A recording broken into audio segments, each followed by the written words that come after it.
Delegacija Ministrstva za zdravje ga je včeraj predstavila tudi v Novem mestu. Kot pravijo, je treba v današnjem sistemu izboljšati prav gotovo enotni dispečerski sistem. Kasneje urediti je treba urgentne centre in enoten sprejem v bolnišnice. Urediti je pa potem treba tudi problematiko na primarnem nivoju v smislu sočasnih aktivacij družinskih zdravnikov iz njihovih ambulant. Kot je znano, bo v nov sistem vključenih 10 urgentnih centrov zgrajenih ob pomoči evropskih sredstev.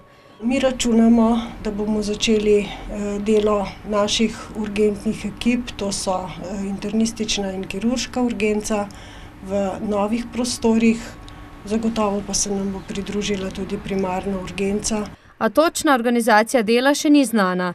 Urgentni centri so dobrodošli, se strinja večina, vendar ali največji akutno bolnik, ko ste jih danes slišali, tam za 3% bo zdaj res Mercedes, za 97% pa dokler ne bo pogojev, dokler ne bo zadosti zdravnikov in vsega, bo pa še slabše poudarja in opozarja, da danes v Sloveniji teh pogojev, da bi ti urgentni centri tako zaživeli, kot so bili zamišljeni, nimamo. Potrebujemo samo za začetek najmanj 200 urgentnih zdravnikov, ki jih nimamo. Zaenkrat 33 nekih specializira še, tako da v enih 5 letih jih bo še 100.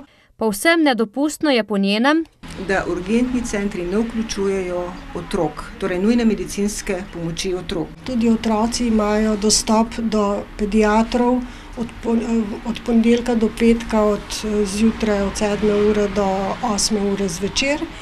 V nočnem času in pa sobote in nedelje pa bo prišel tudi otrok v urgenco. Nikjer se ne ukinja nujna medicinska pomoč. Se bo predrugačila, ampak nikjer se ne bo ukinjala, nikjer nihče ne bo ostal brez. Še najmanj tisti, ki kličejo, saj vendar bodo reševalna vozila na vseh mestih, pa še nekaj smo jih dodali. Na Dolenjskem in v Beli krajini pravilnik poleg urgentnega centra v Novem mestu predvideva satelitska urgentna centra v Črnomlju in Ivančni Gorici, v Trebnjem, kjer se je oblikovala civilna pobuda za vse 4 občine Teminiške in Mirenske doline, pa naj bi ostalo le reševalno vozilo z diplomiranima zdravstvenikoma brez zdravnika.